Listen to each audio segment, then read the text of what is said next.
আসসালামু আলাইকুম ওয়া রাহমাতুল্লাহি ওয়া বারাকাতুহু। ইন্নাল হামদুলিল্লাহ ওয়াস সালাতু ওয়াস সালামু আলা রাসূলিল্লাহ ওয়া আলা আলিহি ওয়া আসহাবিহি আজমাইন, আম্মা বা'দ। আউযু বিল্লাহি মিনাশ শাইতানির রাজীম। ওয়া আনফিকু মিম্মা রাযাকনাকুম মিন ক্বাবলি আন ইয়াতিয়া আহাদাকুমুল মাউত ফায়াকুল রাব্বি লাউলা আখখারতানি ইলা আজালিন করিব ফাআসাদদাকু ওয়া আকুম মিনাস সালিহিন। সম্মানিত প্রশিক্ষণার্থীগণ, আমি এখন গুরুত্বপূর্ণ একটি বিষয় নিয়ে আপনাদের সামনে আলোচনা করব। অর্থ ছাড়া কোনো কিছুই চলে না। একটা গাড়ি চালাতে গেলে জ্বালানির প্রয়োজন হয়, তেলের প্রয়োজন হয়। আপনার গাড়ি খুব ভালো, ড্রাইভারও ভালো, সব কিছু ওকে, রাস্তাও ভালো, কিন্তু গাড়িতে জ্বালানি নাই, তেল নাই, গাড়ি চলবে না। অর্থটা সংগঠনের ক্ষেত্রে জ্বালানি স্বরূপ। অর্থ ছাড়া সাংগঠনিক কার্যক্রম সম্ভব নয়। এই জন্য আপনি কোরআনে বহু জায়গায় দেখবেন ইনফাক ফি সাবিলিল্লাহ কথা আসছে, আছে না? আর ইসলামের 5টি স্তম্ভ, এর মধ্যে একটা কি? যাকাত। যাকাতের গুরুত্ব কেমন দেখেন। আমাদের দেশে বলা হয় কালিমা, নামাজ, রোজা, হজ, যাকাত। যাকাত কয় নাম্বার? আসলে কি 5 নাম্বার? আল্লাহ রাসূলের হাদিস অনুযায়ী এটার স্থান কোথায়? 3 নম্বরে। আচ্ছা, সময় যেহেতু সংক্ষেপ, আমি সংক্ষেপে বলছি। নুন ফা কফ, নাফাক, এটা দিয়ে ইনফাকও বুঝায়, আবার নিফাক মোনাফিকিও বুঝায়। মোনাফিকি কোন দিক থেকে? মোনাফিক কাকে বলে? নাফাক কি জিনিস? নাফাক হলো সুরঙ্গ, এক দিক দিয়ে এসে আরেক দিক দিয়ে বের হয়ে যায়। তো মোনাফিকের কাজ হলো এক দিক দিয়ে শুনবে, এটা আরেক দিয়ে বের করে দিবে, এটা হলো মোনাফিকের স্বভাব। আবার ইনফাক ফি সাবিলিল্লাহ, আল্লাহর রাস্তায় খরচ করা, তো এই যে একদিক দিয়ে আসবে আরেক দিয়ে বের হবে। আপনি যে অর্থ আর্ন করলেন, উপার্জন করলেন, এই অর্থগুলো আপনি জমাইলেন, বাড়ি গাড়ি করলেন, ভালো খাইলেন, ভালো পোশাক করলেন, সন্তানকে ভালো পড়াশোনা করাইলেন, কিন্তু আপনি যদি এই অর্থগুলোকে দিনের রাস্তায় খরচ না করেন, এই অর্থের কোনো ভ্যালু নাই। যে ব্যক্তি অনেক অর্থ ইনকাম করেছে কিন্তু সেই অর্থগুলো আল্লাহর রাস্তায় ব্যয় করতে পারে নাই, দানই করতে পারে নাই, এরকম অর্থ উপার্জনের কোনো ভ্যালু নাই। তো এই জন্য অর্থ একদিক দিয়ে আসবে, আরেক দিক দিয়ে বের হয়ে যাবে। বুঝতে পারছেন? নাফাক মানে কি?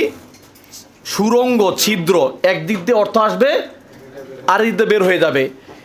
তো আবার মুনাফিক যেটা বললাম, একদিক দিয়ে শুনবে, আরেক দিয়ে বের করে দিবে একই জায়গা থেকে।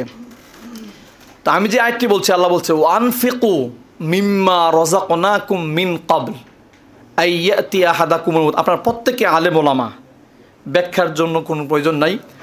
পৃথিবীর প্রতিটা মানুষ বাঁচতে চায়, কেউ মরতে চায় না। আর মৃত্যুর আগে আরেকটু টাইম চায়, আরেকটু সময় চায়, আমি আর একটু বাঁচতে চাই। আল্লাহ বলছে এটা কথার কথা মাত্র, সে যা আছে তাই থাকবে। সে বলতেছে আল্লাহ আমাকে একটু হায়াত দাও, কিন্তু আল্লাহ বলছে না, সে যা আছে তাই থাকবে, হায়াত দিলেও এমন হবে। তো আল্লাহ বলছে তোমরা আল্লাহর রাস্তায় খরচ করো কখন? মৃত্যু আসার পূর্বে। তখন তারা বলে আল্লাহ আর একটু হায়াত দাও, দান করব। আল্লাহ বলছে না, সে এরকমই থাকবে, দান করবে না। তো এই জন্য কোরআনের বহু জায়গায় ইনফাক ফি সাবিলিল্লাহর কথা আল্লাহ গুরুত্ব দিয়ে বলেছেন, বহু জায়গায় পাবেন। সংগঠন, আমরা ছাত্র যুবক, আমাদের আর্থিক অবস্থা খুব বেশি ভালো না, কারণ আমরা ছাত্র মানুষ, বা আমরা ছোট বয়সে খুব ভালো চাকরিও করতে পারি না। সেই জন্য আমাদের সীমিত অর্থ, এই সীমিত অর্থ দিয়ে আমাদের সাংগঠনিক কাজকর্ম করতে হয়, একদম রুট লেভেল থেকে শুরু করে উপর পর্যন্ত। দেখেন, এই জন্য কোষাধ্যক্ষর পদটা খুবই ইম্পর্টেন্ট। আমরা বহু জায়গায় দেখেছি যে অর্থের অভাবে কাজের অগ্রগতি নাই। এই জন্য এই পদে যারা আছেন তাদেরকে কয়েকটা গুরুত্বপূর্ণ পয়েন্ট মনে রাখতে, আমি এটা স্লাইড তৈরি করতে পারি নাই, কারণ এটা আমার না, আরেকজনের একটা ইয়ে ছিল। তা আমি তার পক্ষ থেকে, তার অনুপস্থিতিতে আমি এটা আপনাদেরকে বলছি। কোষাধ্যক্ষ পদটি সংগঠনের অন্যতম মৌলিক দায়িত্বপূর্ণ পদ, ভালো করে লিখবেন। এটা হলো ব্লাড বা চালিকা শক্তি। মানুষের শরীরে ব্লাড না থাকলে আপনি মারা যাবেন।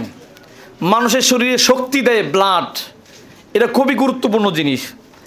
এই জন্য অর্থ সংগ্রহ এবং এটা উপযুক্ত ক্ষেত্রে সঠিকভাবে ব্যয় নির্বাহের জন্য পরিকল্পনা দরকার। যিনি কোষাধ্যক্ষ হবেন তাকে পরিকল্পনা করতে হবে। এই জন্য সর্বপ্রথম যাকে কোষাধ্যক্ষ হতে হবে তাকে কি হতে হবে? শতভাগ আমানতদারিতে থাকতে হবে। আমাদের সাথে কথা আছে যে বেড়ায় ক্ষেত খেয়ে ফেলে, আছে কি না? বেড়ায় ক্ষেত খেয়ে ফেলে। এমন কোষাধ্যক্ষ যদি হয় যে অর্থ আসলো ঠিকই কিন্তু সবার আগে তার নিজের পেটে ঢুকাচ্ছে, কেমন হবে? আমাদের খুব খারাপ লাগে তখন যে রমজানে আমরা দেখেছি এই যে কোরআন শিক্ষা কর্মসূচি আমাদের হলো না, তো একজন, আমি জানি না তিনি এখানে আসেন কি না বা তার কোন জেলা এটা আমি ভুলে গেছি এবং নামও বলছি না। তো এই যে কোরআন শিক্ষা কর্মসূচি বাস্তবায়ন হলো, তো তিনি যে সভাপতি, তিনি যে সাধারণ সম্পাদক, ওনার জেলাতে যতগুলো প্রশিক্ষক ছিলেন, উনিও একজন প্রশিক্ষক, সভাপতি বা সেক্রেটারি, কিন্তু সবার আগে অন্যদের অর্থগুলো দেওয়ার প্রয়োজন ছিল না? কিন্তু দুঃখ লাগে তখন, হ্যাঁ, সে শিক্ষকদের সম্মানী। তো উনি কি করেছেন, আগে নিজেরটা নিয়ে বাকিগুলো খবর নাই, কারণ সামান্য টাকা, এই জন্য অন্যদের যে সম্মানীটা ওটা উনি দিচ্ছেন না, আগে নিজেরটা নিয়ে রেখেছেন। এটা কি কোনো দায়িত্বশীলের কাজ? এই জন্য কোষাধ্যক্ষ যিনি হবেন তাকে অবশ্যই আমানতদারিতে হবে 100%। এটা জনগণের অর্থ এবং আল্লাহর রাস্তায় ব্যয়ের জন্য মানুষ এখানে দিচ্ছে। যদি এইখানে একজন ফাসেক ব্যক্তিকে দাঁড় করান বা যে আমানতের খেয়ানত করে, তাহলে আপনার সংগঠন ক্ষতিগ্রস্ত হবে। আর জানতে যদি পারে যে সে এরকম খেয়ানতকারী, তাহলে আপনাকে অর্থ দিবে না মানুষ। এই জন্য আমানতদারিতা রক্ষা করতে হবে 1 নাম্বার। 2 নাম্বার, সুদূর প্রসারী পরিকল্পনা থাকতে হবে আপনার। এজন্য কোষাধ্যক্ষকে এই ব্যাপারে পারদর্শী হতে হবে। যেমন ধরেন আমাদের কেন্দ্রীয় মাজলিসে কারারের যখন নতুন সেশন শুরু হলো, সভাপতি সাহেবের নির্দেশনায় আমাদেরকে একটা আগামী 1 বছরের বাৎসরিক পরিকল্পনা দিতে হয়েছে। এই জন্য যিনি কোষাধ্যক্ষ হবেন তার একটা বাৎসরিক পরিকল্পনা থাকতে হবে। তো একটা জেলার যতগুলো আপনার সম্পাদক মণ্ডলী আছে বা দফতর আছে, প্রতিটা দফতর থেকে পরিকল্পনা নেবেন এবং প্রতিটা দফতরের বাৎসরিক পরিকল্পনায় কোন কোন দফতরে কত টাকা প্রয়োজন, এটা নিয়ে একটা বাৎসরিক আপনার আর্থিক পরিকল্পনা দাঁড় করাবেন কোষাধ্যক্ষ সাহেব। আপনার কথা কি বুঝতে পারছেন? তারপরে আসেন, সময় খুব সংক্ষেপ, অল্প কথায় বলতে হচ্ছে। এই জন্য যিনি কোষাধ্যক্ষ হবেন তাকে সব সময় এটা মাথার মধ্যে রাখতে হবে যে আমার সাংগঠনিক ব্যয় নির্বাহের জন্য আমাকে অর্থ সংগ্রহ করতে হবে। এই জন্য তিনি কি করবেন, সুদী তালিকা প্রণয়ন করবেন। সুদী এলাকায় গুণীজন যারা আছে, আর্থিকভাবে ভালো স্বাবলম্বী এবং ইসলামিক কাজে ব্যয় করতে আগ্রহী, এইরকম সুদীদের তালিকা প্রণয়ন করতে হবে। তারপরে এখানে অনেকেই আছেন, আমরা আছি যারা জেলা পর্যায়ে দায়িত্বশীল, উপজেলা পর্যায়ে, আমরা মানুষকে উদ্বুদ্ধ করি অথচ আমরা নিজেরাই মাসিক ইয়ানত দিই না, আছে না এমন? তাহলে আপনি কিসে দাওয়াতি কাজ করবেন?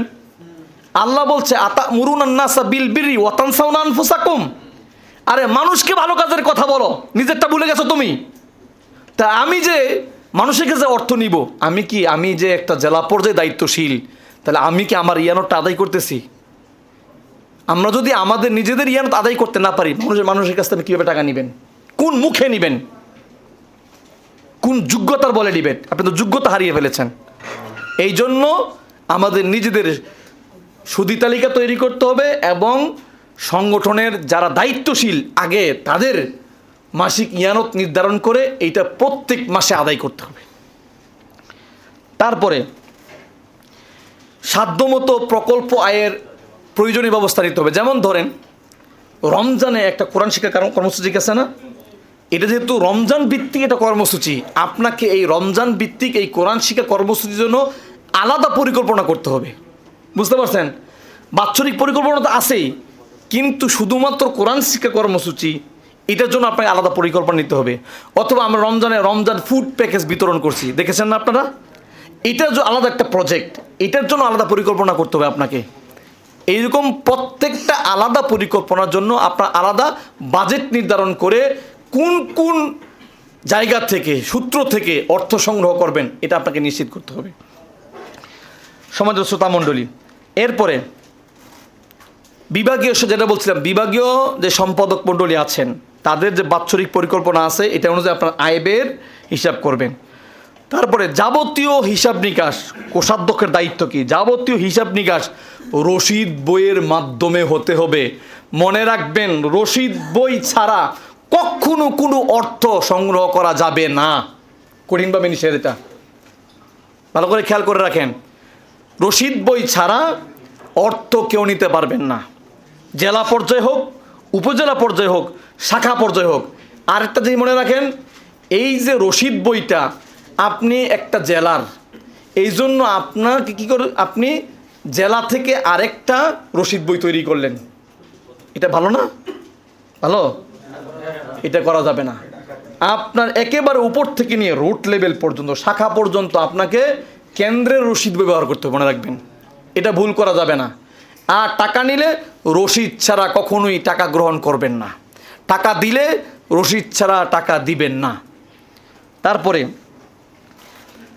এবং আপনার যে আয় ব্যয় আছে, ব্যয়, এই ব্যয়ের সকল ভাউচার আপনাকে সংগ্রহ করতে হবে। প্রত্যেকটা ভাউচার মনে রাখবেন, একেবারে ছোট্ট একটা 10 টাকার ভাউচার আপনাকে কী করতে হবে? এটাকে সংরক্ষণ করে রাখতে হবে। তারপরে আসেন, যাবতীয় সভাপতি এবং সাধারণ সম্পাদকের সাথে যৌথভাবে সংগঠনের ব্যাংক অ্যাকাউন্ট খুলতে হবে। এখন এই ক্ষেত্রে কথা আছে যে আপনারা জেলা পর্যায়ে কি আলাদা ব্যাংক অ্যাকাউন্ট খুলতে পারবেন? সভাপতি ভাই, জেলা পর্যায়ে তাহলে আপনার জেলার নাম দিয়ে, আপনার যে ধরেন নারায়ণগঞ্জ জেলা, তাহলে নারায়ণগঞ্জ জেলার নাম দিয়ে আপনাকে, মানে জেলাটার নাম দিয়ে শুধু সুবহান লাগিয়ে দিলেই হবে, বাস। অধস্তন শাখা হতে বার্ষিক ইয়ানত আদায় গ্রহণ করতে হবে। দেখেন, আমরা এই যে এত বড় একটা সংগঠন, জানেন এই যে রমজান মাসে আমাদের অর্থ সংগ্রহের মাস গেছে, আমাদের মাত্র 2-1টা জায়গা থেকে সারা এতগুলো জেলা, কোনো জেলা থেকে আমাদের কোনো অর্থ আসে না। আপনি যদি এই যে গঠনতন্ত্র দেখেন, এই যে গঠনতন্ত্রের 17 নম্বর পৃষ্ঠায় আছে, সেটা কি আছে দেখেন, যে শাখার 0.5% আসবে উপজেলায়, উপজেলার 0.5% আসবে জেলায়, জেলার 0.5% কোথায় আসবে? কেন্দ্রে। এই যে এতগুলো জেলা থেকে আসছেন, বলেন তো আদৌ কোনো অর্থ আপনারা কি কেন্দ্রে পাঠাইছেন? অথবা আপনারা আমাদেরকে না দেন, আপনারা আপনাদের শাখা থেকে কি উপজেলায় পাইছেন? উপজেলা থেকে কি কেন্দ্রে পাইছেন? পান নাই। কারণ কি? আমরা এই ব্যাপারে গাফেল, অসচেতন, সক্রিয় না। যদি আমরা এই নিচ থেকে নিয়ে এগুলো বাস্তবায়ন করতে পারতাম, আমাদের সংগঠন আরও মজবুত হতো। তা আমাদেরকে এই বিষয়গুলো ভালোভাবে মেনটেন করতে হবে। তারপরে আসেন, আপনি কোন জায়গা থেকে অর্থ কালেকশন করতে পারবেন? জমিয়ত, আপনার জেলার যে জমিয়ত আছে, জমিয়ত কর্তৃক প্রদত্ত অনুদান, জমিয়ত থেকে আপনাকে সংগঠন পরিচালনার জন্য কিছু অর্থ দিবে। কারণ সুবহান জমিয়তের অঙ্গ সংগঠন, ঠিক কি না? তাহলে আপনাকে কিছু অর্থ দিবে। যদি অর্থ না দেয়, আপনাকে আবেদন করতে হবে। আপনি কখন আবেদন করেছেন? আপনাকে আবেদন করতে হবে। জেনে রাখবেন যে এইটা প্রত্যেকটা জেলায় সুবহান জমিয়তের কাছ থেকে অনুদান পাবে আবেদন করে, যদি তাদের সামর্থ্য থাকে, না থাকলে তো ভিন্ন কথা। তারপরে কর্মীদের মাসিক ইয়ানত, সুদি ইয়ানত, এককালীন দান, প্রকাশনা আয়। প্রকাশনা আয় বুঝতে পারছেন? এই যে আমাদের কেন্দ্র থেকে বিভিন্ন প্রকাশনা যায় না, আপনাদের ক্যালেন্ডার যায়, বই যায়, অনেক কিছু যায় না, এরকম গঠনতন্ত্র যায়, কর্মপদ্ধতি যায়, এগুলো বিক্রির মাধ্যমে কি হবে? আপনার আয় আসবে।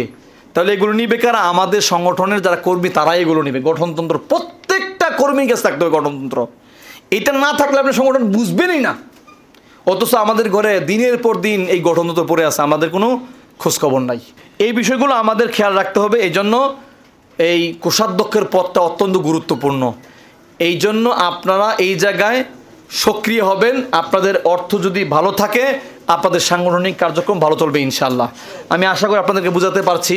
তো আপনারা এই বিষয়গুলো মাথায় নিয়ে আমল করার চেষ্টা করবে। আল্লাহ আমাদের সকলকে আর্থিকভাবে স্বাবলম্বী হয়ে আমাদের সংগঠনকে যেন আরও আমরা সুচারুরূপে সুন্দরভাবে কাজগুলো বাস্তবায়ন করতে পারি, আল্লাহ আমাদের সকলকে সেই তৌফিক দান করুন। আল্লাহুম্মা আমিন। সুবহানাকাল্লাহুম্মা ওয়া বিহামদিকা আশহাদু আল্লা ইলাহা ইল্লা আনতা আস্তাগফিরুকা ওয়া আতুবু ইলাইক। এখন সালাতের বিরতি। আসসালামু আলাইকুম ওয়া রাহমাতুল্লাহ।